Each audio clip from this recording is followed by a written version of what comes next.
Kangayam முத்துவின் வின்எஸ்எஸ் brand அரிசிகள் தரத்திலும் சுவையிலும் என்றும் number 1.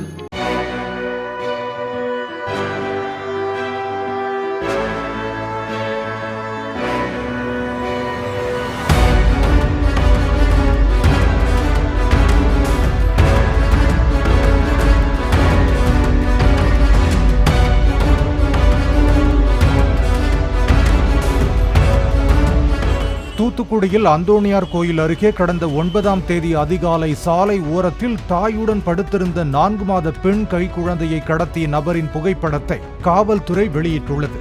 கடந்த 8ஆம் தேதி சிவராத்திரியை ஒட்டி தூத்துக்குடி சிவன் கோயிலில் நள்ளிரவு சாமி தரிசனம் செய்துவிட்டு வெளியே வந்த நீல நிற சட்டை கருப்பு வேட்டி அணிந்த 3 பேரில் ஒருவர்தான் குழந்தையை கடத்திச் சென்றுள்ளார் என்பது சிசிடிவி காட்சிகளின் அடிப்படையில் தெரிய வந்துள்ளதாக போலீசார் கூறினர்.